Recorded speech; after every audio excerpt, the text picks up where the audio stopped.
Hey, How are you, brother? good. When I clicked on you, I had no volume. I was worried for a second. Uh, I think you're good now. yeah, do I sound all right? Yep. Sound good, look good, Yeah, nice sunlight. yeah. I might be getting as the sun might be hitting, so I might have. But from where my Wi-Fi Yeah, you're going in and out now on the sound. am I? Hear me Like now? right there, you're good. Okay. All right. All right. How's your morning? Good. How are you? Good. All is well. First, thanks for coming on. Much appreciated. Thank you. Introduce yourself. Tell us who you are, where you are. My name's Jesse Savage. I live in if anybody knows down the hill. I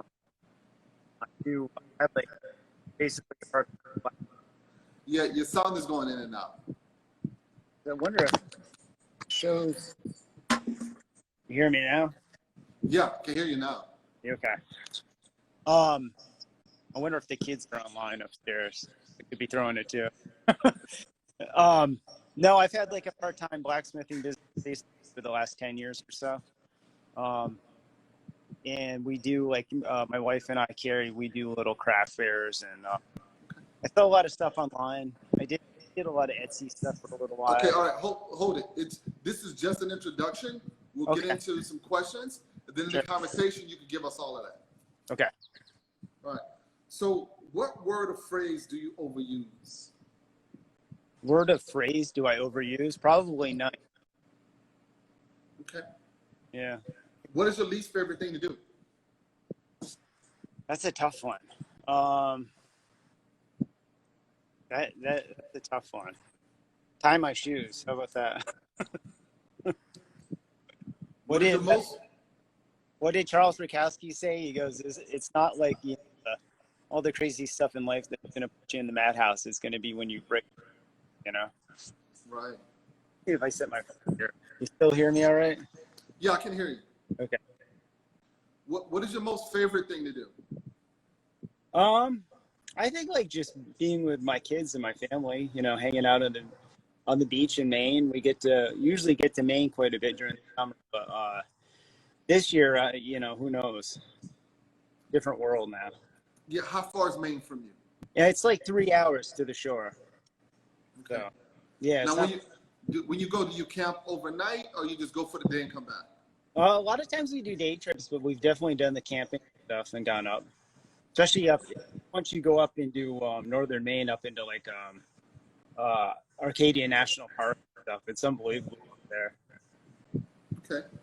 What is the one thing your spouse would like to change about you? I don't know. You'd have to ask. Probably the fact that I can't. I'm in constant motion. Okay. What makes you tick? I think I just have a creative urge. I have to. I like to explore and make stuff and even explore nature. Yeah, I think it's just creative. Okay. What irks you the most? It's a tough one, but I think people that waste time, just lazy, kind of bothers me. I've always had a personal hard work ethic and really heavy drive to accomplish quite a bit. And maybe that's just part of my DNA. Maybe that's the way I was brought up. But yeah, I don't understand, not having that drive. Okay. What sound makes you happiest? Yeah, maybe the seashore. You could say that. What sound bothers you the most? An empty house. When I'm home and there's nobody here. That's awful. How many kids do you have? I have 4. That's why. Yeah, so it's busy, you know. All right. What profession other than your own would you like to try? Other than my own, I don't know. Like I always wanted to be like an over the road truck driver where you're just like going coast to coast and you're just somewhat, you know, an owner operator like gypsy pilot where you're just exploring roads and you're picking up loads and just doing kind of going where you want to go. Okay. What would you want on your grave, your tombstone? Just an anvil. I already got the anvil. What is it about your personality that drives your business? I think maybe my passion for it. You know, just having like a real passion for craft. And especially, you know, like if, you know, years back before fortune and fire stuff, before like blacksmithing and stuff was really in people's like consciousness. Um, you know, it was cool to like really like forge and introduce them to the tools and you know, explain to people like we had a craft like you know, whatever a forged item, and then you would have like the process of how you get there with a piece of steel, so they can see it. I think that's fascinating. Um, Okay. What is it about your personality that hinders your business? that hinders my business. It may not be so much personality, maybe just the amount of time I have to put into it. You know, and that's a tough one. Right. Who would you like to travel cross country with on a motorcycle? On a motorcycle, I think I have to say because I think she's watching. Did you say your wife? Yeah, I think I have to say that. What was your favorite concert? My favorite concert? Mm-hmm.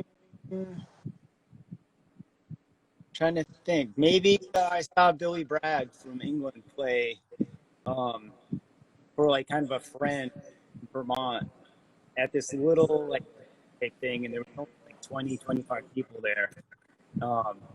It acoustic, and it was pretty amazing. Cool. When was the last time you cried? Probably this morning. My daughter woke me out of bed at 6. I promised her I'd take her for a hike, and I didn't really want to thing, but she roused me out of bed, and we did. If you drive up the road from me, like I don't know, a mile and you know 7 tenths, you go into the national forest, well, the state forest, and then the city forest, and there's a mountain loop hike that you go basically one straight mile. It's almost straight up this mountain. But once you get on the top of the mountain and then you kind of crest all the way around, really cool vista points around the mountain. And then the trail tapers back down. But we did it in like, I think an hour and 50 minutes today, which is our record time. But we're moving up a wet. And what about that made you cry? Well, I just, you know, cried, not literally cry, but, you know, I didn't really want to get out of bed. Okay. So when's the last time you really cried? Literally. Maybe when I lost my dog recently, like within the last couple of years. You know, losing a pet's always upsetting. It's losing a family member. Yeah, absolutely. Yeah, we've had, I've got my other shepherd sitting here now, but we've had 4 German shepherds, so it's been nice. And that's your dog of choice. Yeah, it is. It was what my wife grew up with. It wasn't my first choice when we first got together, but I really fell in love with the breed. And having 4 daughters, when I went out the door, I knew like leaving the dog to protect them was like, you know, at least there was somebody there to at least bark at the door, you know. Right. So as far as a safety issue, and they're very loyal. Okay. What impact do you want to leave on the industry? On the industry, I think just that I want to. One thing with blacksmithing that's important to me is is the history of it. Really what I fell in love with to begin with. Because even the people that do it, even like 40-year-old Smiths, don't know. They don't know everything of it, and I'm not saying that I do. I am that geeky guy that kind of dove into it. I'm really passionate how it started. You're going in and out a little bit. Am I? I think I've got a head. That might be. Well, can you all hear him? If they can hear you, then that's fine.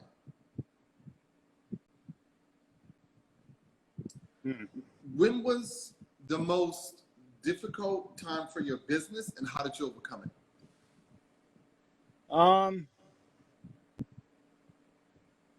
Trying to think. I think I haven't really had a whole lot of ups and downs with it. I think the only thing is we had. I started forging like bottle openers when that craft beer thing was kicking off. Can you hear me? And as the craft beer industry is so cool in Vermont, and we did the beer shows and a lot of that stuff. But as they phased out the bottle and started like all the breweries finding it easier, cheaper to can like the microbrews, that business went away. And we were doing it for like different breweries. We'd get their stamps made up, and hand like all the openers and just it was awesome for a long time. And then as it kind of went away, I was glad to transition into something else anyway. So it was good and bad, but it definitely was a hit in the pocket. But I'd say that was probably the biggest hit.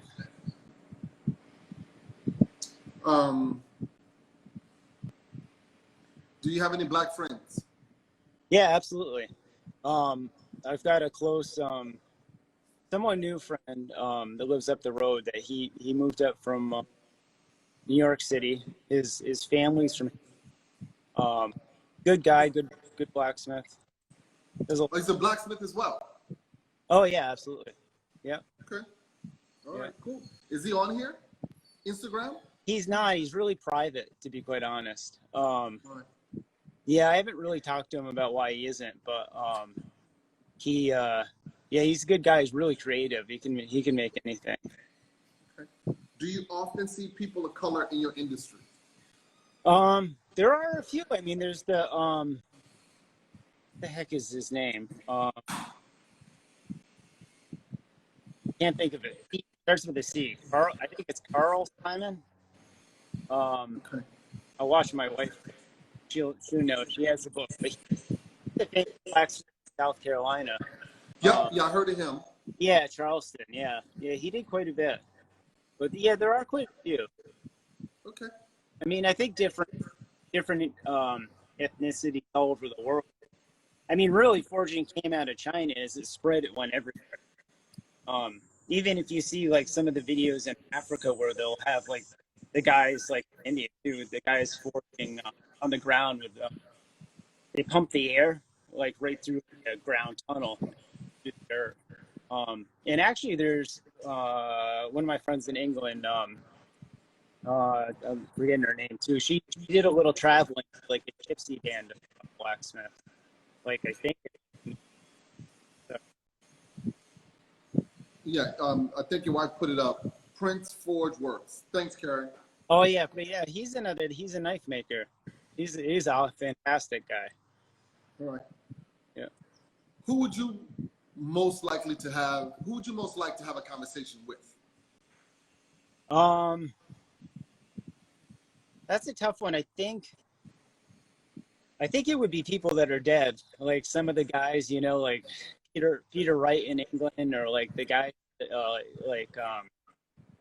guys that were Hey Budden in Brooklyn, George the Anvils, like some of the big industrial back in like the century.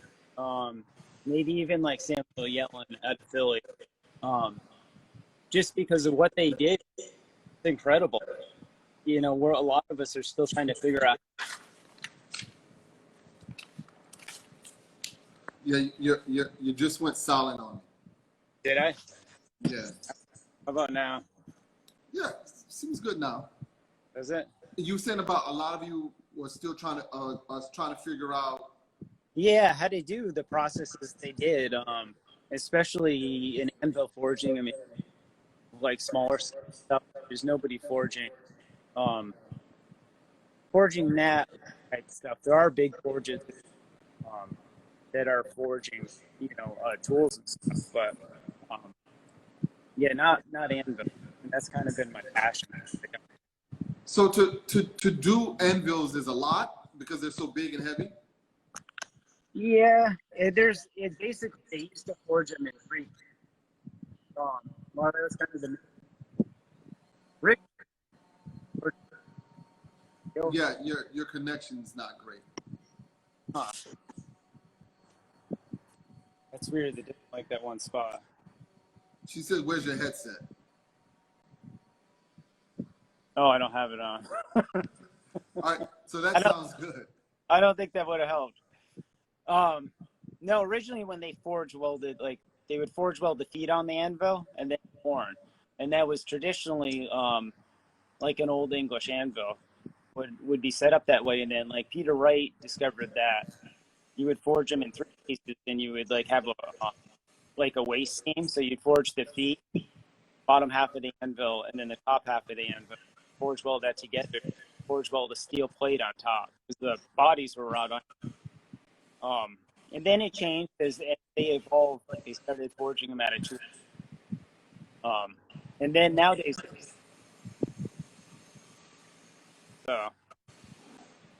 Okay. All right, so that's it for the questions. cool. Now we get into your journey. We'd like to start from high school. Tell us the different things that transpired in your life and directed you to what you do now. Things that transpire. I don't know. I think I always made stuff most of my life. If I had a place to sit down, I'm gonna try to set it down here. You still hear me? Yep, I can hear you. Yeah. I wonder if it's just the kids messing around with Wi-Fi. They're probably on it. Yeah, I know. I told them not to, but I don't think it matters. Doesn't matter. They wouldn't be kids if they listened. No, right? No, I think like my whole life I've kind of made different things. From building forts and trees as a kid to I don't know, like odd pieces of furniture that we needed here, or just whatever, birdhouses, like whatever. Okay, in high school, what kind of kid were you? Were you in a band? No, yeah, I did. Did you have a hot rod? I did play band.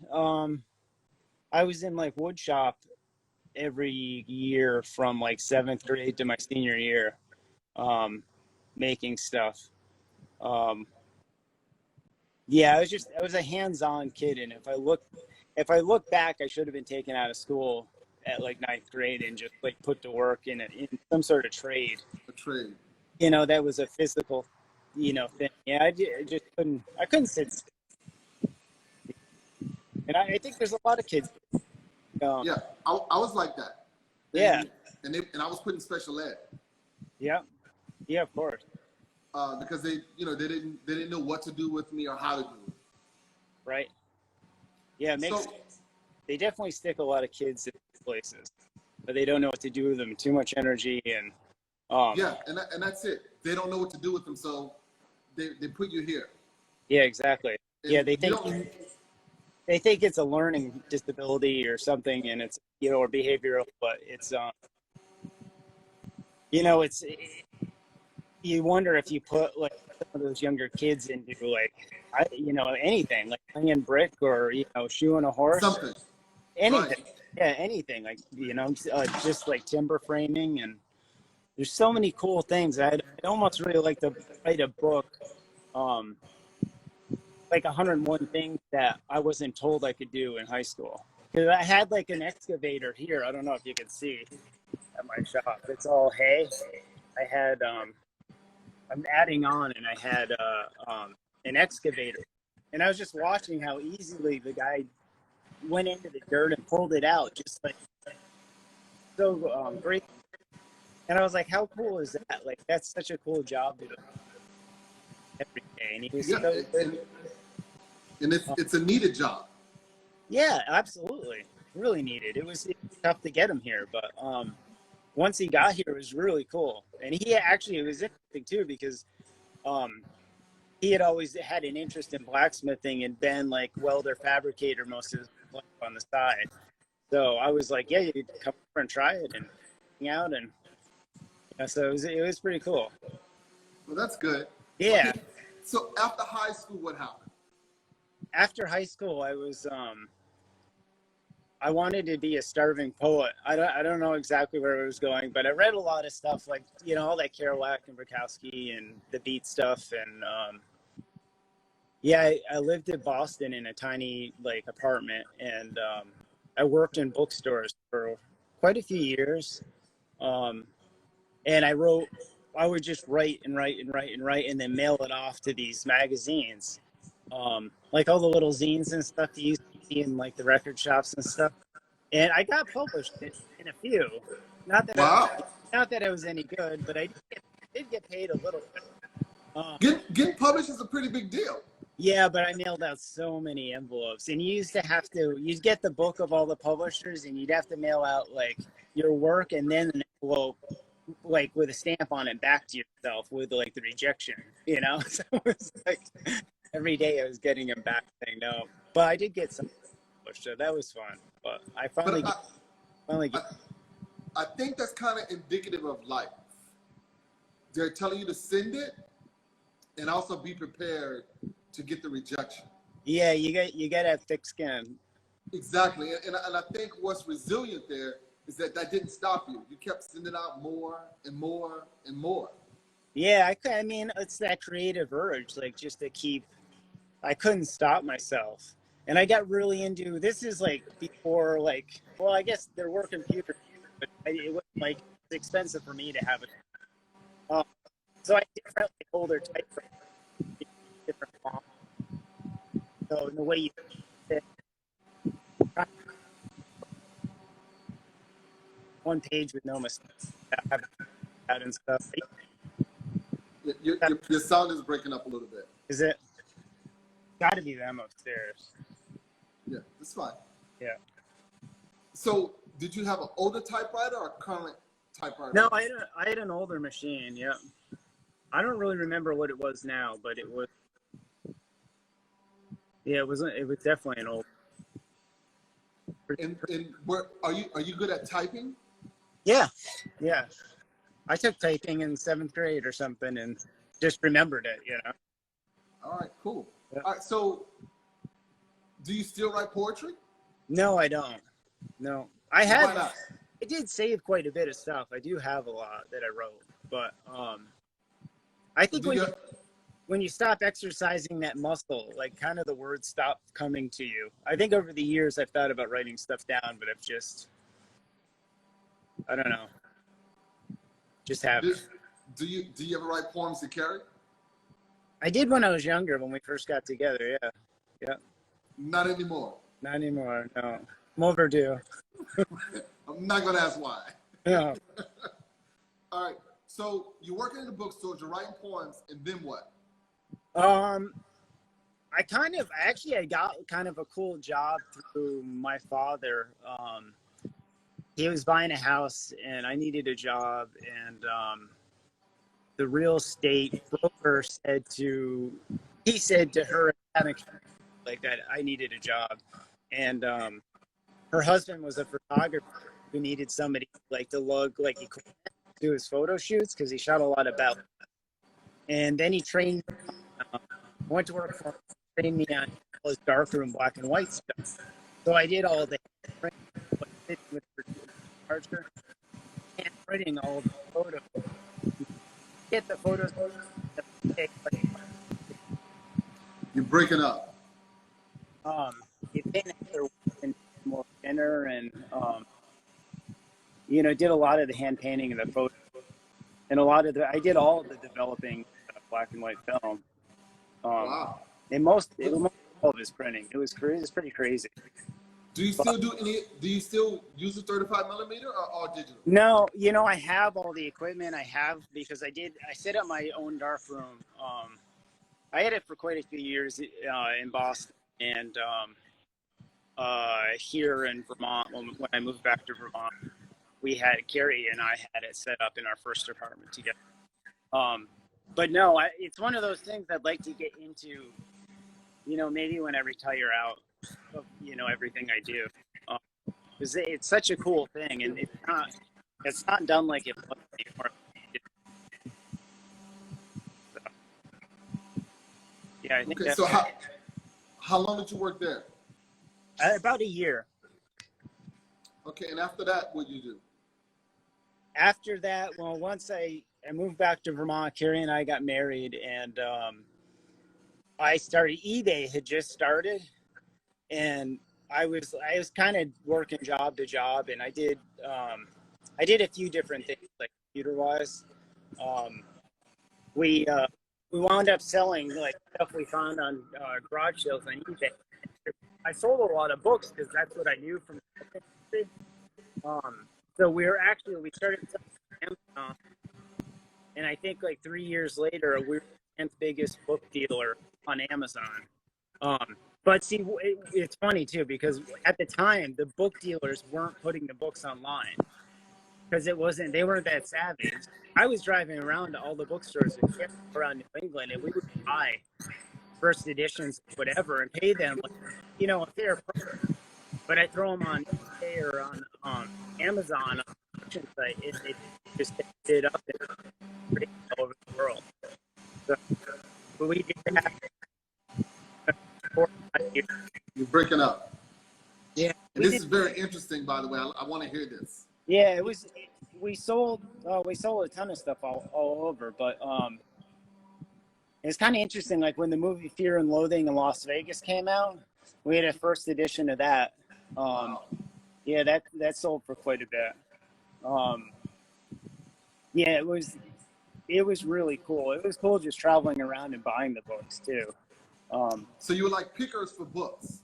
Yeah, yep. It was cool. We had a world map of all the countries we had shipped to. We shipped to like Tibet. We shipped like all over. But like I said, those old bookshops weren't putting the stuff online. So once they started to, as my parents warned me, they're gonna catch on and like everybody's gonna get stuff online. And sure enough, once that happened, then everything was saturated. But yeah, for a brief few years in time, we were kind of the big dog out there, and yeah, it was a super fun thing to do. When you're the big dog, everybody's coming after you. Yeah, oh yeah. I know. So what was the oldest book that you all came across? I think. No, I mean, I've seen some really old stuff from like the 1200s in Boston and like some rare bookstores where you got to like get signed in and they check you out and you put on gloves and stuff, like the calfskin books and everything. There's as far as like we personally bought, a lot of the older stuff was so beat up that it really wasn't worth that much. There were like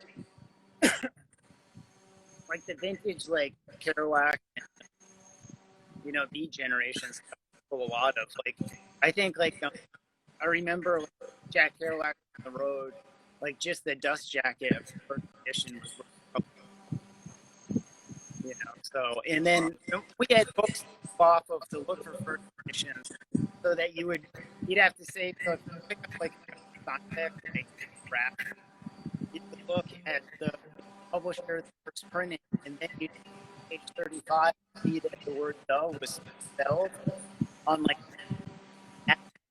first print, whereas like the words are there's a verifying. We got some. You're breaking up.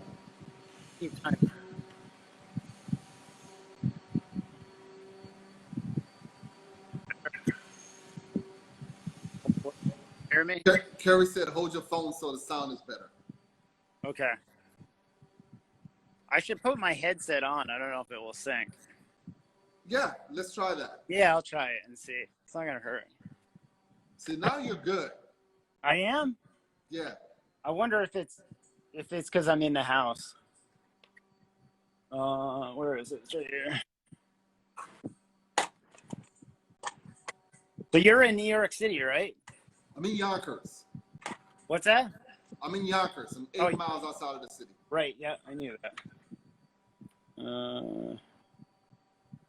We did. I know you had Jeff Baker on. Yep. Yeah, he sent me to you. Can you hear me? I can hear you great. Okay, cool. I just gotta get it on. Maybe I'll stay inside. Yeah, Yeah, I can to the hear you a south lot of the better door. too. Yeah, we get a tour of the shop. Except my lights aren't really on. This is my Yeah, we spoke with Jeff. It comes to find out he's like 10, 15 miles down the road. I never knew that. Really? Yeah. Unbelievable. Yeah, no, I was gonna say, really, I've only been in New York a couple times, but I went with my wife and Jeff Fader and John Ariani and Cliff Dustin, and we have a little forging group called Modern Forge, and we demoed at the Maker was it Maker Fair there? Okay. Very nice. Yeah. Let me say, you should listen to your wife a lot more often. Is it bad or is it good? This is much better. Okay, I'm getting like an echo. That's all. Oh, can you hear me? I can hear you good, but I just had it's like a weird echo going on. Yeah, I can kind of hear myself back. That's all right though. If it works, it works. Okay. All right. So you having books. You got the book thing going on. You and your wife are pushing books. Yeah. And then it blows up. And then after the book thing, what'd you do? After the book thing, we had my first daughter, and I got a job like in the trucking industry, loading like 18-wheelers, like the big trucks with forklifts. I'm getting like a ton of Feedback? yeah. Let me Maybe. switch. I'm gonna switch it off. Okay. Hold on a second. You hear me? How's that? I can Yeah. hear you. Okay. Yeah, it's probably a better set. Okay. Yeah. All right. So you're working in the trucking industry, loading trucks. Yeah. Forklift operator? What's that? Were you a forklift operator? Yeah, I drove the forklifts and loaded as the guys came in and out doing the city delivery stuff, which was, they call it city delivery, but within like a 70-mile radius. You load the trucks, and I would do like the billing stuff. So I'd have to know if hitching the different pups together, like the 24-footers, and then they put like a dollar in the middle. But I had to work out. You have to have like a heavier front trailer and lighter back trailer theory, and just make sure the loads. So so the guys go down the road when they go through the weigh station. And how long did you do that? Quite a few years, like 5 years. I did it. Yep. Okay, and after that, then what? After that, I drove. Okay, hold 1 second. How old is your first daughter? Well, my oldest is 24. Damn, son. All right, let's go. And then what? 19, 16, 13. Okay, I thought you were gonna say she's 14. It was 14 years ago. This was 24 years ago. Yeah. Okay. Well, So let's keep moving. Get closer to the blacksmith. Yeah. I wound up driving a street truck for like basically the last 20 years. And I've done that. I'm hoping to retire out with 25-year pension. But about 10 years ago, I got into forging. I wound up buying it in England. I stopped in at Vermont Forging, Southern Vermont. Basically, just I say I worked for them because I kind of just did. But the there every and So, okay, when you went there every day, what did you go there for free? pretty much, yeah. I did it in trade for time in the forge. And I would help him with stuff, and um, he showed me a lot of like, things like how to forge. I didn't know anything. I thought I knew stuff, but from messing around in the backyard. But yeah, it's pretty amazing. And he had kind of downsized at the time, so he had like a forging station. He had like a forge, a power hammer. So he would have written projects for the first monument, You're still breaking up. some of the old cemeteries. I wonder if it's got to be the kids. Yeah, and all this is good information. All right, so you can you hear me? Yeah, you're fine. You don't break up at all. It's fine. All right, so you're going there every day. How long were you going there to learn? How long? How many days, months, years? I did it. I was down there like every weekend for 3 years. Every weekend for 3 years. Yeah, or more. Probably more, really, because I kept going down over 2 years and a half. Just not all the time. But yeah, no, I helped him with the railings and different things. But he wasn't like a tool guy. He did like mostly architectural stuff. So once I took a cut for class with Patrick, Yeah, the sound. which is very I can't hear you.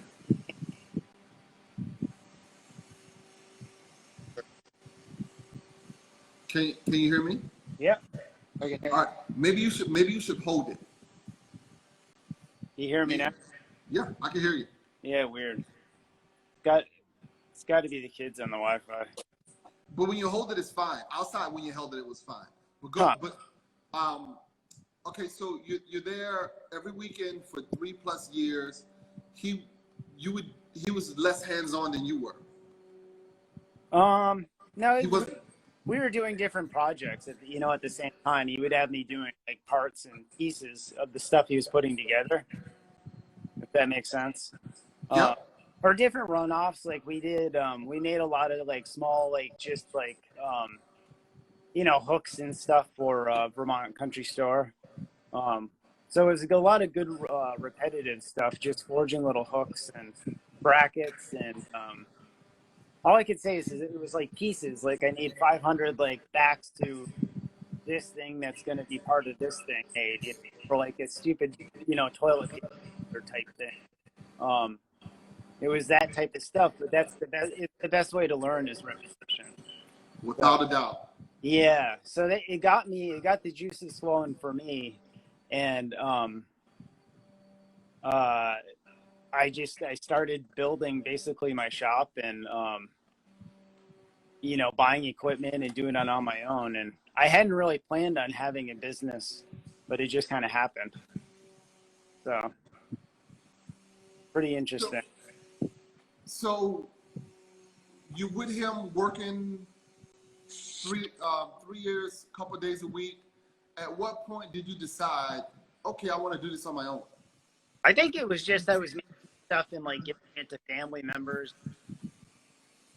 and people were so intrigued by it and people wanted like stuff I was making. So then I was like, well, I'll try selling some of it. And yeah, and I was surprised, around to a couple different like shops, hung up like had a huge display of hooks and brackets, typical like forge iron, and everything sold. And granted, I was selling for like next to nothing, but I was just selling, and I was like happy to make it.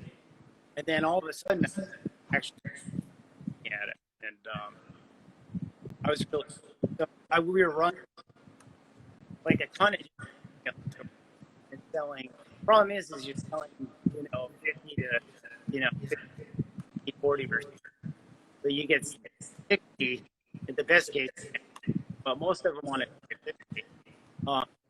So then it gets tough. But in the beginning, making a lot of like type stuff, like keychains and like, the bottle.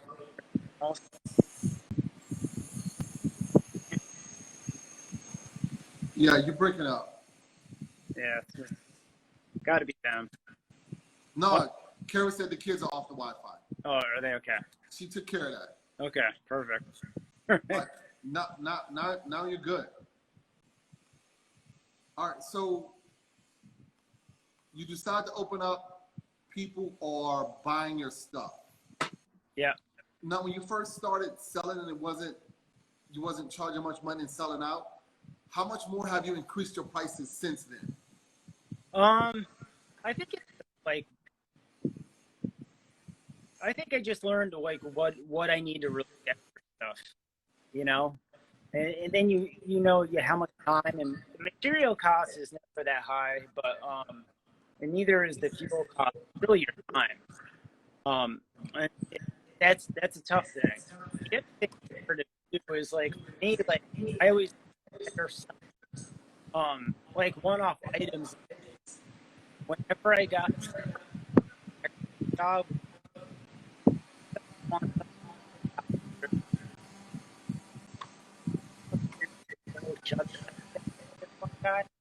um,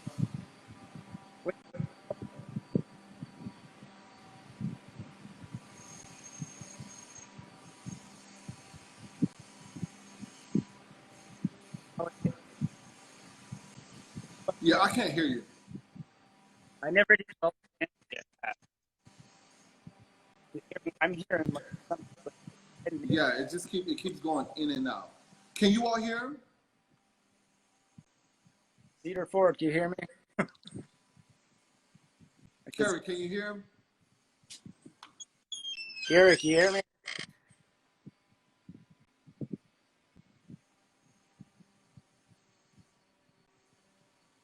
The sound is almost totally not there. Carrie said no. Huh. No. All right. So this is what we do. Let's give us a tour. Okay. Let me I'll walk out to the shop and hopefully it doesn't break up. Can you hear me now? I can hear you. Okay. Mike. This is kind of,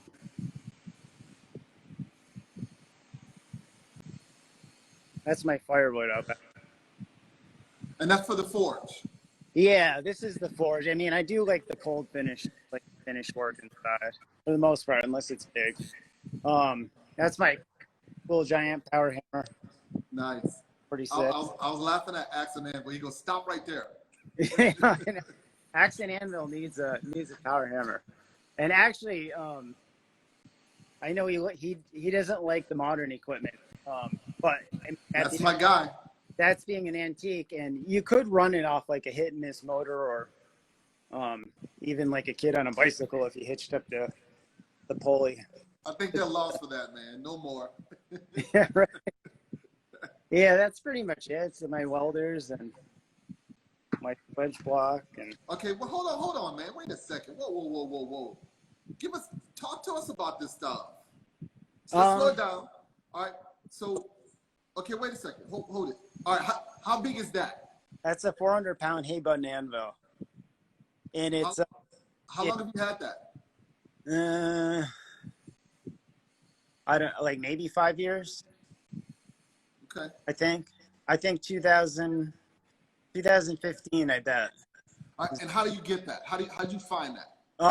My mom told me about it. There was an auction like the next town over, and my mom calls me and she's like, they've got an anvil there, and I was like, okay. I looked it up and I saw it, and I knew right away it was a hay button. So I went to the auction, and there was a pretty good bidding list, but I wanted to get which field, probably 2,000, 3,000. So, and you're going in and out. How much you pay for it? 900, 800, 900, somewhere. Yeah. But yeah, it's beautiful. Yeah, it is. Yeah, it's awesome. And this, like, you don't see many of these either. What's that? That is a mandrel. You got your tong slot for your tongs for making rings. So you can make you bend the ring around the horn and then you throw it over that and knock it down. And that it will make a perfect ring. It's really quite incredible. All right, so okay. Tell us about that one. This is a solder first. This foundry started in like 1200, and they cast steel anvils. This is the first year they ever shipped them to America. I think it's stamped 1923. Wow. Pretty much the best steel, probably the best steel in the world in 1923. And how long have you had that one? This one I got from Center for Metal Arts, and I've had it probably, I don't know, 3-4 years. Okay. It was traded into the school by a farmer who only used it for riveting plowshares, and he didn't want it because it was too big. So he asked Patrick Quinn if he would trade it, and Pat traded him like a couple small anvils for it. And then after having it a while, Pat decided he didn't really want it because he didn't need another big anvil for the school. So I offered to trade him like a few small anvils and like another anvil block basically for it. So there's a whole lot of trading going on. Yeah, we traded for it. So with blacksmiths, we trade stuff around. This is my first one. This is an old Peter Wright. Pretty cool. That's your first one? Yeah, it's the first one I bought.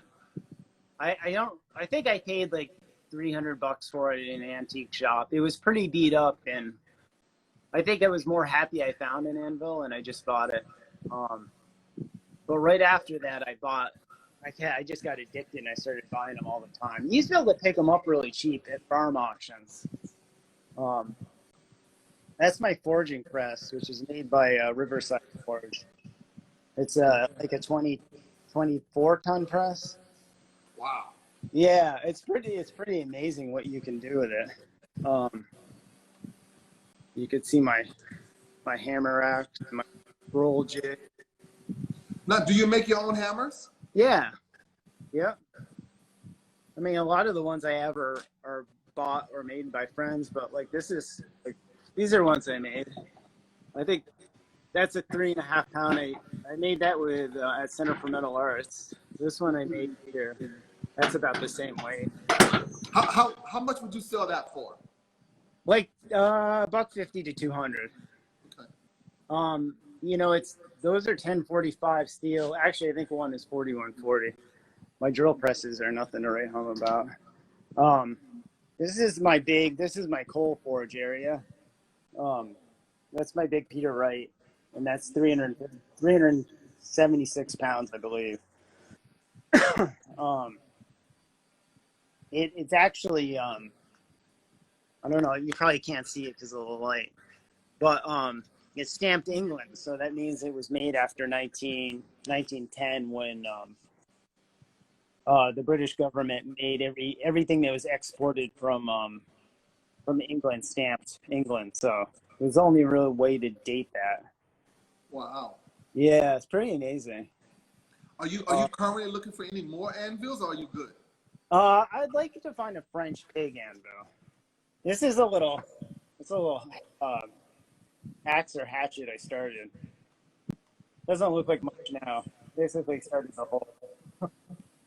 But it's got to start somewhere. Yeah, from that mass on the side, you'll start to blow that out, and I'll smooth out like my fuller marks and stuff. But that's the vegan. That's what I did yesterday. I started that. Very nice. Yeah, pretty cool. The old vices. I got this for $35 at a garage sale. It's like a 5-inch. That's my style. Yeah, it was awesome. The guy had it like leaning between like the garage and I don't know, like a couple pieces of plywood. He didn't even know it was there, and I just saw the leg sticking up upside down, and I was like, "Holy cow! You want to sell that?" And he's like, "Yeah." He's like, "What do you want for it?" And I was like, "All right, offered $35," and he took it. So, nice. Yeah, pretty cool. That's another one right there. Kind of hard to see in the light. Yeah, we can see it. Yeah, can you? Kind of cool because this one's actually got like a recessed thing for upsetting. So when you but you drop the bar in here and it goes down, it fits in there, so you could drive down. Yeah, that will upset like the end of a steel bar. So that's my little gas forge with glass legs. Um, that's pretty much it. I can show you if I don't lose Wi-Fi. I'll try to show you the outside, or Yeah. I'm gonna add on. Let me know if it cuts out. Yeah. Trust me, we will. Yeah. Let's see how far I can push my car. Now, did you build this or has it always been there? Yeah, I built it. This is and then you can see where I'm gonna add on. Got like the orange marks where the posts are gonna be, and the chimney is gonna be moved to kind of the center.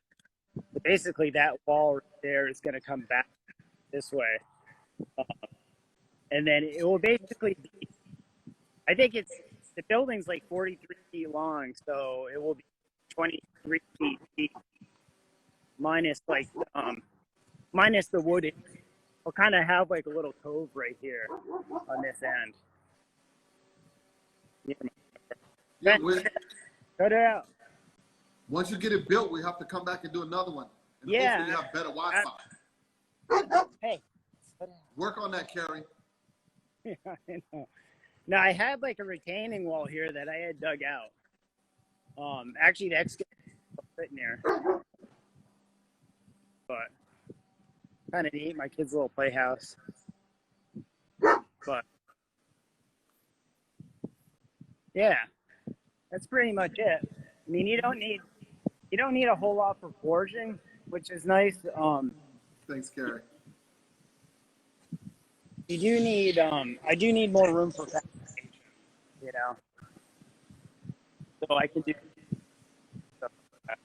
So why do you think you need more room?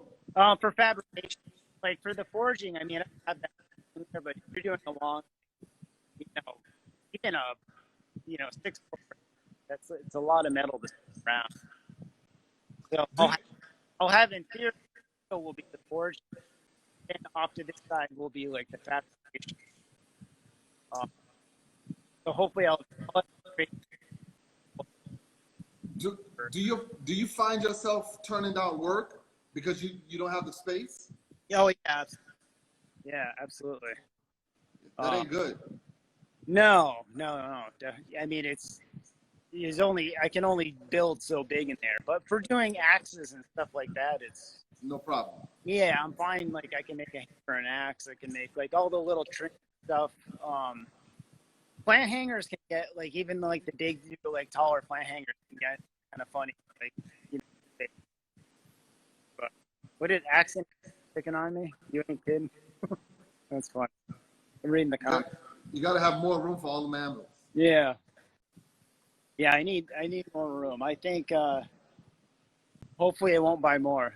That's going to be the tricky part. Right. Yeah. At some point, it's got to be enough. Right. Unless something's cheap and you can't afford not to get it. Yeah, that's the thing. I know I have for some reason find deals that I can't say no to. Yeah. You know, like that big Peter Wright one. That was a friend at it having a crush on it. He just wanted to get out of it. You gotta help him out. Yeah, exactly. Oh yeah, there's my wife saying we have anvils in the bathroom. So wait. What are you doing with is it a toilet paper holder? No. One the little one that's on the top of the trash can. The dog won't get into it. And the other one's actually it's a full size anvil mold that for the making the molds for when they cast them. So, very nice. Yeah, pretty cool. Yep. So what else? I think that's it, my brother. I think you covered it for us, and we got 3 minutes anyway. So Sorry, broke up some. Yeah, me too. You have a very interesting story. Yeah, hopefully. And Squatty Potty, B.S. Smith class. So thank you, brother. I appreciate it. Yeah, thank you. And Kerry is awesome. Yeah, thank you, Kerry. We'll see you. All right, brother. Thank you very much. This will be on the page and it'll go to YouTube. Nice. All right. Thank you very much. See you all at 6 p.m.